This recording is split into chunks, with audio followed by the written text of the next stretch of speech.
অনেক মুসলিম সম্প্রদায়ের অনেকে অনেক দলে বিভক্ত রয়েছে।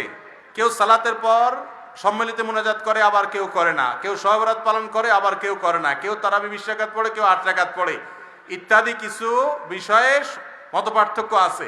এত বিভক্তি কেন? ভাইরা আমার, আমি তো দেখি মুসলমানদের মধ্যে তেমন কোনো বিভক্তি নাই। আপনি কোথায় বিভক্তি পাইছেন?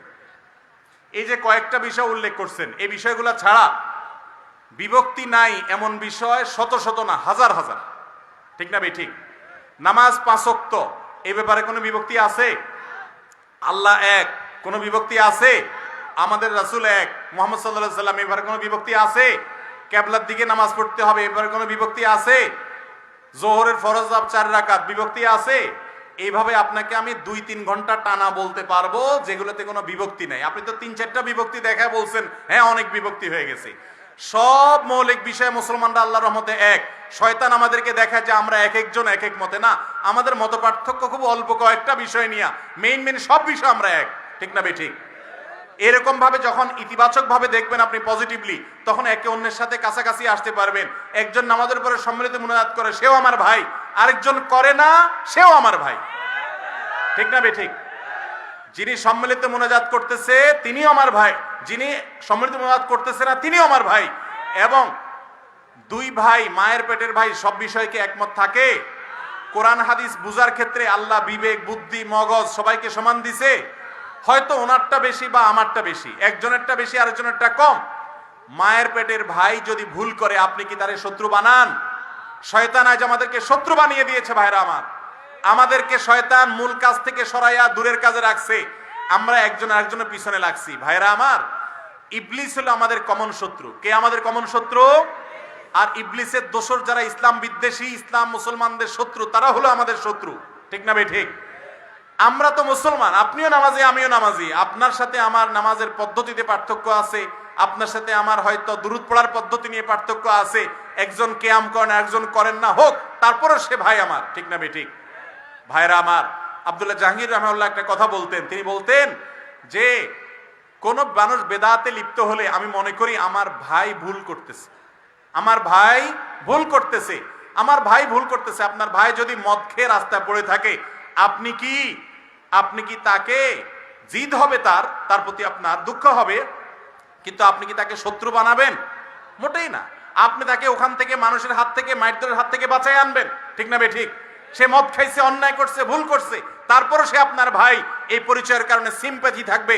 আজ মুসলমানদের এক গ্রুপ অন্য গ্রুপের প্রতি কোনো সিম্প্যাথি নাই, কোনো মায়া মহব্বত নাই। ভাইরা আমার, আমাদেরকে অনেকে গালিগালাজ করে, বলে যে হ্যাঁ আপনারা তো গোলালু, বলে কি বলে না? আমরা বলি ভাই রে, যতক্ষণ পর্যন্ত কোরআন এবং সুন্নাত অনুসরণ করার চেষ্টা করে, হয়তো ভুল দলিল কেউ গ্রহণ করে বসে আছে কোনো ক্ষেত্রে, হয়তো বা কেউ কোনো ক্ষেত্রে ভুল জায়গায় আছে আমার মতে, ওনার মতে আবার আমি ভুল, সেই ব্যক্তি আমার শত্রু না, সে আমার বন্ধু, ভাই। তাকে আমি ভাই মনে করলে যদি গোলালু হই, আলহামদুলিল্লাহ, এটাতে কোনো অসুবিধা। আলুর মধ্যে গোলালুটাই সবচেয়ে দরকারি। মিষ্টি আলু আর গোলালু কোনটার দরকার বেশি? গোলালুর দরকার বেশি না? অতএব ভাইরা আমার, এর মানে এই না যে আদর্শিকভাবে দেউলিয়াপনার কথা বলছি। আপনার আদর্শ আপনি ঠিক থাকেন, কিন্তু বেসিক বিষয় যদি কোনো মুসলমান যদি কোরআন এবং সুন্নাহকে অনুসরণ করে, আহলে সুন্নাত ওয়াল জামাতের গণ্ডিতে থাকে, ওই ব্যক্তি আপনার শত্রু হতে পারে না। যত মত পার্থক্য থাকুক, শত্রু হতে পারে। আমাদের কমন শত্রু ইবলিস। এখন আমরা কি করি? আমরা নিজেরা লাগালাই করি। আরে ভাই, আপনার হাতে একটা অস্ত্র আছে, আমার হাতে আরেকটা আছে, আমার হাতে লাঠি আছে, আপনার হাতে ঢেল আছে, ওনার হাতে পাত্র আছে, যার হাতে যেটা আছে ওইটা দিয়ে ইবলিসরে মারেন। এখন যদি আপনি মত পার্থক্য করেন, না ভাই পাথর দিয়ে হবে না, ঢেলা দিয়ে হবে, লাঠি দিয়ে হবে, তাহলে গন্ডগোল করতে করতে তো সময় যাবে, ইবলিসে তার মারাই হবে না। ঠিক না ভাই? ঠিক। আমাদের মুসলমানদের এখন এই দশা হয়ে গেছে না? আমরা নিজেরা কামড়া কামড়িতে ব্যস্ত। আল্লাহ তাআলা আমাদেরকে বুঝার তৌফিক দান করুন। মত পার্থক্যগুলোকে বড় করে দেখবেন না, মতৈক্যের বিষয়গুলো আমাদের মধ্যে বড়, আলহামদুলিল্লাহ। ঠিক না ভাই? ঠিক। মত পার্থক্য সাহাবীদের মধ্যেও ছিল না?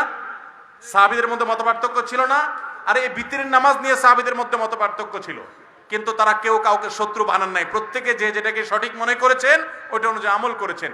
বুখারীর হাদিসে আপনি দেখেন, মুআবিয়া রাদিয়াল্লাহু তাআলা আনহু যে পদ্ধতিতে বিতির পড়তেন, অন্য সাহাবী সেই পদ্ধতির প্রবক্তা ছিলেন না, তারপরেও তারা একে অন্যকে শ্রদ্ধা করতেন, সম্মান করতেন। কিন্তু আমাদের সমাজে আজকাল কি হয়েছে? মনে হয় আমার কাছে ওহী নাজিল হয়ে গেছে, নবীরা এরকম বলতে পারে। যে না আমি ভুলের ঊর্ধ্বে, আমাকে আল্লাহ ডাইরেক্ট গাইড করেছে। ভাই আপনি কোরআন হাদিস থেকে আপনি বুঝেছেন, আপনার ইস্তেহাদ, আরেকজন আরেকটা ইস্তেহাদ আছে, আপনারটা অবশ্যই সঠিক আপনি মনে করবেন, তারটা ভুল মনে করবেন, কিন্তু তাই বলে তাকে গোমরা বানিয়ে, নিজের শত্রু বানিয়ে, তার বিরোধিতার পেছনে আপনি আপনার সময়, অর্থ, বিবেক অপচয় করবেন, এটা কখনো আদর্শ মুসলমানের কাজ হতে পারে না।